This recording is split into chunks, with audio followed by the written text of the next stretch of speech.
Hi, this is Andrew, and this is Keen On, the daily now.tv chat show with some of the world's leading thinkers and writers.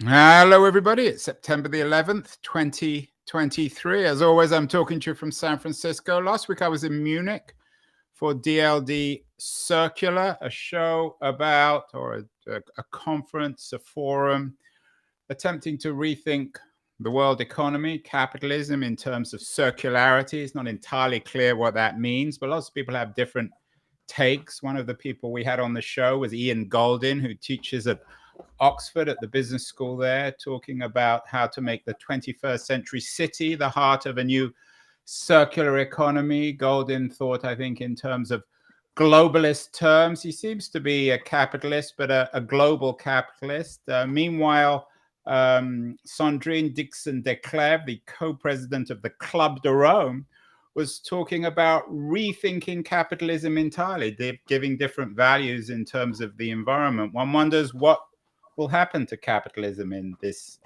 circular economy. We need to tell stories, apparently, about this new world that we're approaching, a new world of environmental catastrophe. Martin Puchner, who was on the show, who teaches at Harvard University, talked to me about the need to tell stories. But of course, not everyone tells the same story about this new world, this world of environmental crisis. My guest today on the show has a very different take and a very different story. Ken Costa is a very successful banker with some very strong views on the future of the world when it comes to the story of circularity and environmental crisis. His new book, The $100 Trillion Wealth Transfer, How the Handover from Boomers to Gen Z Will Revolutionize Capitalism, is out in a couple of weeks. And Ken is joining us from Holland Park in West London. Ken, congratulations on the new book. Thank you, Andrew. Thank you. What do you make of this term circularity? Is it something that's become a little fashionable? Do you understand what it means?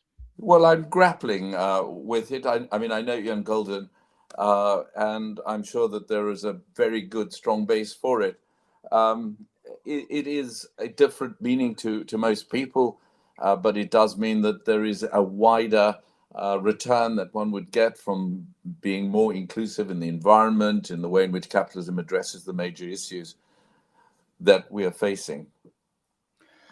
Your book has a strong controversial thesis. You suggest that the Gen Zers will revolutionize, perhaps even trash capitalism because they don't understand the market, and they're going to hand over this $100 trillion wealth transfer that they will inherit from boomers because of their commitment to environmental reform. But before we address that issue, I wonder what your take personally is on the environmental crisis. How real is it for you? Well, I mean, I take it seriously, and I think that not only do I take it seriously, but I think the way in which it is impacting all of our economies and the requirements for fund managers to be making their investment decisions based upon environmental concerns for the planet. It is moved up the agenda. And I think one has to take the benefit of the doubt, if one did have a doubt, and I don't, and I myself don't, to the science lobby and to the scientists who have shown us that really there are serious dangers to the planet if we don't, as you know, we saw at the gathering of the G20 in India this week, trying to make commitments to ensure that the economies of the world are themselves cognizant of any damage that might be done to the environment, and that there finds a way in which capital can flow to help those that are unable of their own accord to make sure that the environment that they're operating in is preserved for future generations. And this, of course, is the tension. It is the intergenerational tension that we have to deal with. I have to admit that I'm not convinced. I'm intrigued by your thesis, but I'm not convinced of an intergenerational tension. Do you have kids yourself? I do, yeah. Is there I've got. tension there, Ken? Are they telling you that you're an old fuddy-duddy, you don't get it? Well, I think this is the whole issue that I think we're dealing with, is that there are the stereotypes that are, I'm thought to be perhaps a fuddy-duddy, maybe a nice one, but generationally that we are ones that are not addressing the issues that they think are as important or more important than we think they would be. So the priorities are different. And I think we have, many of my generation will have a view that, here is an avocado eating grouping of young entitled Zennials. I call them Zennials because they're Gen Z and the millennial grouping coming together, who do not understand the nature of wealth creation, incentives, the way in which, the basis of the market economy. And I think that these are caricatures that which is what I address in the book, the caricatures that are driving us into silos and into thinking separately, which will, I think, damage the future of the market economy.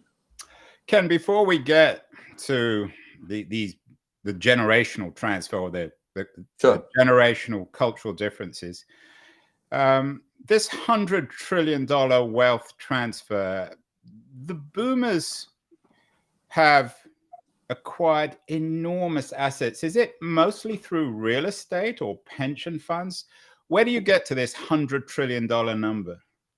Well, the $100 trillion, let's give you a sample. The US is estimated to be about at the level of about 84, 85 trillion alone.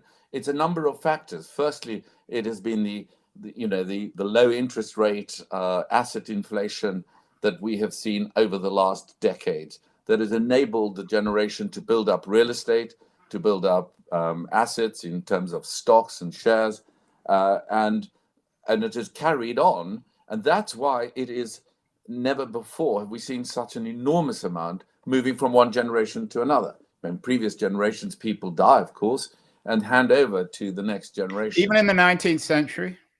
There are lots of comparisons between today's quote-unquote aristocracy and 19th century or early 20th century aristocracies, the Gilded Age aristocracies. Yes. I mean, they handed over, but by and large, it was real estate. By and large, it was entailed into succession of generations. In this country and in Europe, there was sort of primogeniture that ensured that you didn't have the real estates being broken up. But what is so critically important is that this new generation has got several extraordinary advantages that it never had before. The new generation, the boomers rather than the Gen Z. No, the Zoomers, as I would call them. Okay, well, the Zoomers, the boomers, but the millennials and the just Z. to come back to one thing, it's important to note, Ken, that this $100 trillion number, whether that's approximately amongst the boomers, it's still only a small part of the boomers. This is an aristocracy within boomers. It's not everybody, is it? No, look, I mean, you're absolutely, absolutely right. I mean, it is a class of people that have been earning, in terms of accumulating real estate, accumulating real assets.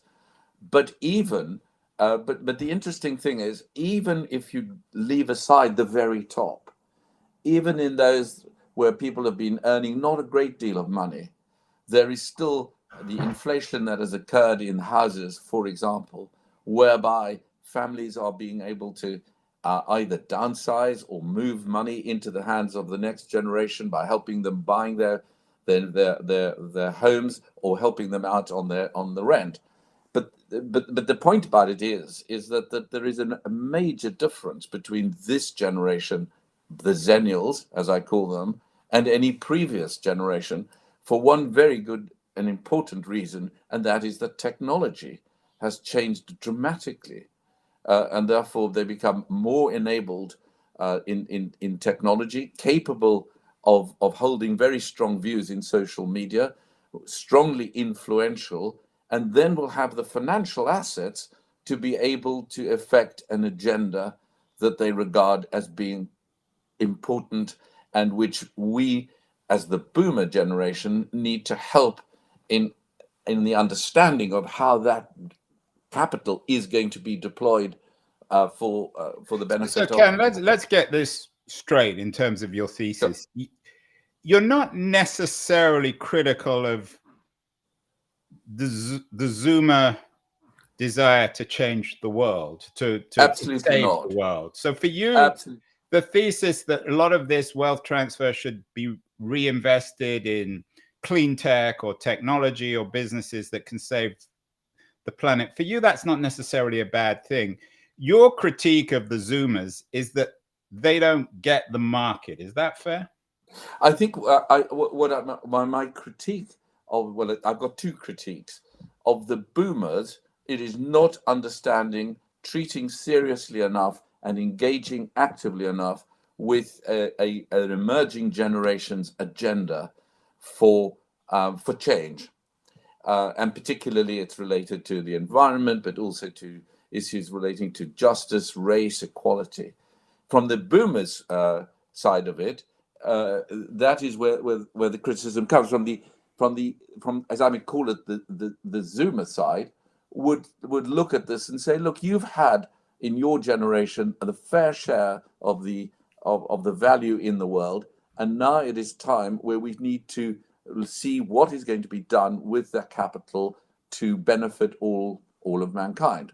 My argument is that if we keep people in silos, we are not going to achieve the objective. What is needed, and the way I put it is this: the hindsight of my generation. We've seen it before. We've been through inflationary movements. We've been through depressions. We've been through recessions. And the insight of the next generation, who see things very differently, which we need to be respectful for. And together, that creates the foresight for the future of the market economy, which I call co, i.e. working together, which is cooperating, co-working, co-living, co-destiny. All these things require. It's like as if you want us all to live in a big WeWorks, Ken, do you?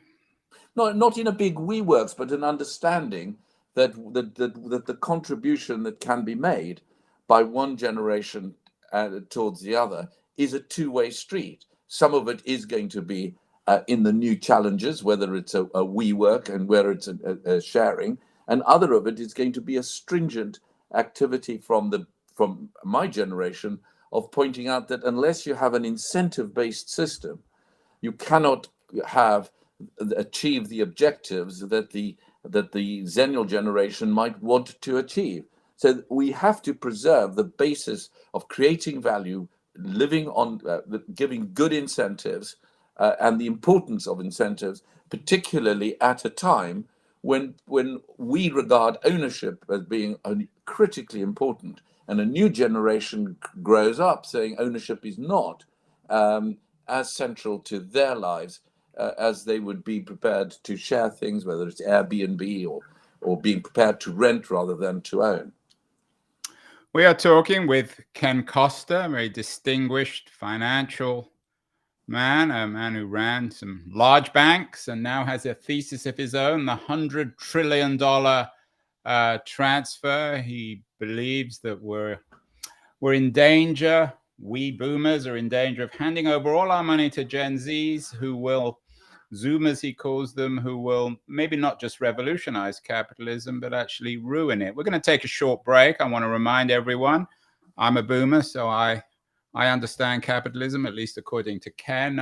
This show is sponsored by Liberties, a quarterly journal of culture and politics. They pay for us to broadcast this thing. So we're going to run a short ad, and then we'll be back with Ken Costa, the author of $100 trillion wealth transfer. Don't go away, anyone. Beyond the news, the noise, there is nuance, insight. Liberties is not just a journal of ideas. It's a meteor of intelligent substance. It's the place to be for engaged citizens. Politics, opinion, substance. Liberties is a triumph for freedom of thought, a quarterly of urgency, of cultural exploration, of intellectual delight, of immaculate prose. It's invaluable. Subscribe now or find Liberties at your favorite bookseller. And you can learn more about Liberties at libertiesjournal.com. We are talking with the great Ken Costa, the author of $100 Trillion Wealth Transfer, who's talking about a new accord, if you like, between the boomer generation and the Gen Zers or Zoomers. Ken, you talked about these two generations being able to talk to one another. Is this a conversation that should be taking place on kitchen tables or maybe dining room tables and media? Where is the conversation supposed to happen? Well, Andrew, that's a great question. And I like the word that you used, accord, because I think this is pervasive. It is going to be the basic discussions at the dining room tables and the discussions within families. But it's also a discussion that's going to happen in the boardrooms of practically all our major corporations. You know, in another 10 years' time, the Zennials will be the majority of the major executives in our corporations. And when that happens, we have to find ways in which we are able to learn from each other. That's the basis of Co, that which I am gaining is far bigger than that which I'm giving up. And working together is the only way in which we can have one generation not sort of upending the previous generation with some very serious consequences. There are already moves out there to say we should be taxed far more in order to accomplish a social changes. You're against tax, Ken? No, not at all. But what I'm talking about is that we need to balance that with a driving centrality of incentives, of value creation. And what I talk about is a socially energized capitalism, by which I mean that there is an energy that is captured by a younger generation, obviously with its tech-empowered new skills, and the wisdom of an older generation that gives us, something not just purely gaining therefore profit, but also for people that are involved in the creation of the profit. What do you make of the arguments of people like Piketty in France and Tim Jackson in the UK that fixing the environment and addressing social inequality, economic inequality, isn't compatible with capitalism? Well, I don't accept that. I mean, I think that there's a gradualist move. You can't just achieve it overnight. Let me give you just the examples that I use in the book. There are four major transitions going on at the moment. The move from west to east, and that again is being fueled by very young people in India and Indonesia. The move from brown to green. It's not just a lever that can be pulled. We're seeing this now in practically all the leadership conferences, that you can't just pull a lever which was brown and now it turns green, much as Greta Thunberg and a Zennial group of people might want you to do that. It's a gradualist program. And then we're seeing the feminization of finance, which is a very important factor that we will see much more of as this transfer takes place and women become more important and more valuable in the market economy. And then, of course, there is the transfer of wealth from one generation to the next, which has a very clear agenda as to how this should be spent. But it doesn't happen immediately, and it is not true to say that socialism is going to be the answer to solving the big issues of climate change and environment and of course equality that Piketty was arguing about. A robust, revised, socially energized capitalism is what's needed, and that's where code comes in, where we're working together. That's a bit flabby though, Ken. Can this really work? I mean, you're critical in some ways of the ESG movement. The business schools all teach this, and yet for all the teaching, all the claims of making the world a better place, we get more and more inequality. Well, but part of the reason for that is that we need to be far more active in building up an incentive base for for a wider group of people. Now, technology is changing. Young startups are changing. You look at Africa. I chair one of the largest financial services businesses, which are private equity businesses in Africa. And we are seeing an extraordinary change in which a younger generation is itself becoming more empowered and more financially capable of earning and investing because of the change in technology. So there they are wanting, where they see the incentives of being able to operate in those countries more effectively without heavy commitments as a previous generation might have had to have in terms of But Ken, that's all very well in Africa, and we've been hearing about that for generations. But in Silicon Valley, where I am, yes, we have a winner-take-all economy. We have a tiny group of trillion-dollar companies who dominate the market and increasingly dominated in this new world of AI. They're the only ones who can really afford the research and the platforms and the technologies to drive this thing forward. So if we rely on technology, aren't we going to get more inequality? Well, I mean, I think if we don't see it spreading again, if we don't see the way in which the boomer generation can actually help the new startups, because don't forget, they didn't start as unicorns. There are young startups that need wisdom, they need help, they need capital. And the more that is spread through people coming out of schools and universities, whatever, even with whatever AI and quantum changing the world in which we expect it to do that, there will be a wider spread, and it will be wider, and I believe it will create greater value and reduce inequality rather than increase it.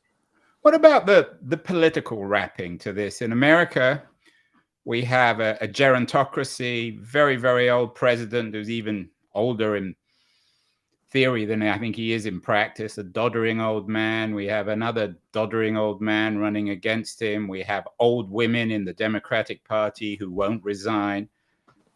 When are we going to get a political wrapper to this conversation or accord that you're talking about?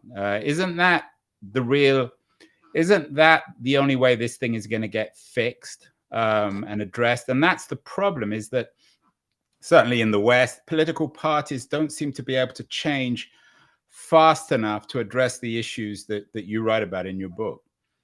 Well, I think that is precisely an accurate description, and of Europe as well, not just of the US. What I'm really encouraged by is that there is another generation coming into place, pretty disillusioned by institutions, by politics, by learned bad lessons during the great financial crisis, lost trust in the financial systems, all of which would need to be rebuilt. But as they come in to the new positions of authority and power, I think we're going to see them reflecting the generational change and the generational agenda. That, I think, is going to be a generational move. But why are you encouraged by that? If people have lost trust in institutions, are there examples of political movements, the Greens, for example, in Europe, able to address this in a coherent institutional sense? No, because I think that what has happened is that the major political parties haven't yet come to deal with the fact that they have to treat seriously in the major political parties, not just the fringe, the Greens, and you can hive off an agenda to a political group on the side, but actually to be able to grapple with the difficult issues in the mainstream of politics. And that really will require a generational change, by which I mean an age generational change, because at the moment they're still erotic. But it's not. In America, it's very frustrating. That's obvious, but it's not coming about. These old people won't resign. They won't leave the stage. Whether it's Nancy Pelosi or Joe Biden or Donald Trump, they simply won't hand over political power to younger people. Well, I think that is, that in the US, I mean, it is a disaster for the rest of the world. I quite agree with that. And therefore, I'm afraid we have to go through a change that it will be taking place. But that next generation will, I think, be well attuned to this new aspirational class. I hope you're right, Ken. What history lessons should we? You're a man well versed in history. Two periods in history come to mind in terms of warnings. The first is 19th century Russia, and the second is the 1960s, where we had almost civil war, it seemed, between the generations. Of course, in Russia, an aristocracy destroyed the old Russia and created Bolshevism. Are there moments in history which should be either warnings for us in this generational transfer or models for handing over power and wealth? Well, and you put your finger on a serious issue of regarding social dislocation. If we do not manage to effectively have at the center of our next move in capitalism, the number of people that will be excluded from the market economy is going to create a restlessness that is going to be very difficult to manage. Now, I'm not talking about necessarily a civil war, but if you read Ray Dalio talking about a statistical probability of a civil war in the US of around 30%, I don't think he means, though I hope not, people taking up arms against each other, but using other weapons to make the point known. So, for example, cryptocurrency, whatever the last crises were, it was driven by a next generation. It was driven by a distrust of the fiat currencies that they have inherited. And if that continues unchecked, we are going to see a dislocation. It could be financial dislocation. It could be, sort of shareholder meetings of major companies being dislocated because of the... So you're dodging the question here. What are the models we should be using yesterday in terms of inspirations from history? Yesterday, we had the historian Diana Henriques on the show, who's written a book about the New Deal in the 1930s and the way in which FDR took on the interests of a gilded capitalism to create the New Deal. Should we be inspired by men like FDR, who created new political realities to address the inequalities and crises of his own age? Well, I think we're going to have to find, I don't know that there is an exact model. And the reason for that is that we have, because of the way in which technology is particularly empowering a next generation, you have a significant change in the way in which reality is perceived, as it were. But what it does require is that where there is a concentration of economic power that is destructive of creating new opportunities or antitrust for all the reasons that we have known, and including the ones in the FDR era, where the legislation was brought about to try and ensure that we did not have the coming together of such powerful or lobbies that destroyed underneath them the growth of the next generation. That we have to solve for ourselves here. Capitalism cannot simply rest on its laurels by leaving one group of people to continue to get a greater share of the pie when a xennial group of people worldwide cannot own their houses, and even if you're living in London, can hardly pay for the rent on the houses. And so that is, I don't know that there is a precise model that I could look to. What I can say, which worries me, is to look at Argentina at the turn of the 19th century, when it was a dominant exporter power. Sixth most powerful economy in the world. Now it's... And what happened? I don't think it's even 106th now. No, and the reason, in my view, for that is the failure over a century of people to come to terms with the realities of their own demise, and populist leaders were constantly being able to promise more and more that they could not deliver. And this is going to happen again.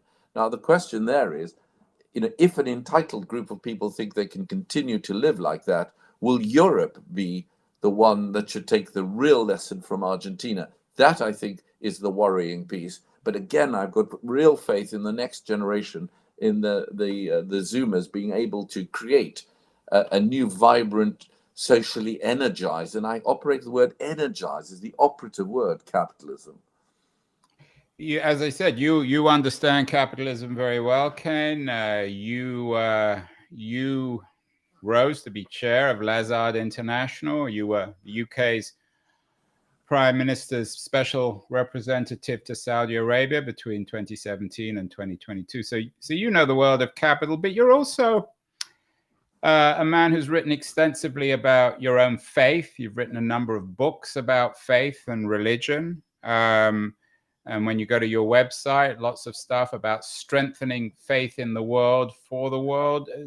I'm guessing you believe religion should play a role in this new accord between generations. What about for disbelievers, people who don't believe in the idea of God?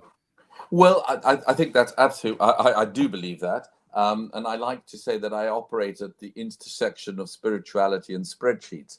That I think that there is a growing number of people worldwide, particularly in the younger generation, a growing number who are actually spiritually curious. They are looking to find some non-material expression of life, wanting to live life to its full. And I believe, sadly, that the major churches have failed to be able to engage that generation, but that there are several new ways. I chair a Christian meditation app called Glorify, which is wanting to address this particular issue for a new generation. Now, you don't have to be a believer to be wanting to live by a set of values that are non-material. And I think that's so encouraging of this next generation, that they are prepared to share, they're generous and prepared to share not only their time. We saw that during COVID, the way in which the generation really stepped up to delivering medicines, to helping older people. There is a strong sort of good altruistic streak there, which when drawn in to the capitalist system is going to provide, in my view, a new kind of energy that the generation will bring. So yes, I do think there's space for faith in the world. Yeah, I'm not sure everyone will be convinced by these generalizations about generations. But finally, Ken, what about your own Christianity? What does that bring in terms of the environmental crisis? Lots of Christians, both on the right and the left, seem particularly concerned about our destruction of the planet. For you personally, what does it mean? You talk about being at the intersection of spirituality and spreadsheets. But what about this intersection of the environment and spirituality? What does it mean for you as a Christian to see so many species destroyed, cities lost in smog, and the global warming that's resulted in this summer being the hottest on record? Well, I think for me, the basic teaching is that we are stewards of the world. We want to leave that which we've been given in one generation enhanced for the next. And that, I think, is an important part of my own life, but also of my own philosophy, that what we are handing on, particularly as stewards of our environment, and therefore we have to be particularly conscious of those things that are destroying the planet that we know, and therefore we'll have to be tougher with those countries in the world where the emissions are going to be so much stronger, whether it's India or whether it's China or Indonesia or wherever it might be. Or Saudi Arabia. Well, Saudi Arabia is slightly different in that Aramco is actually, of all the majors, one of the most, if not the most, advanced on the curve of going from brown to green. Interesting. And final question, Ken. Sure. Lots of research suggests that the Zoomers, are much less passionate, committed to the idea of democracy. Lots of talk about a new model and enlightened despotism in Saudi Arabia or Singapore. Should the Zoomers care about democracy, or can we fix the planet and address all these issues without democracy? I think we've got to be able to hand over to that next generation the vital importance of democracy, of the preservation of freedom, I grew up in South Africa, in apartheid South Africa. I saw what the destruction of freedom actually meant to the daily lives of people. And I want to be absolutely sure that we are working to encourage that next generation, that democracy, for all its faults, needs engagement by them, and a growing sense that they can participate and participate effectively to bring about the changes that we would all want to see happening. And that's the hope that the $1 trillion transfer will bring about.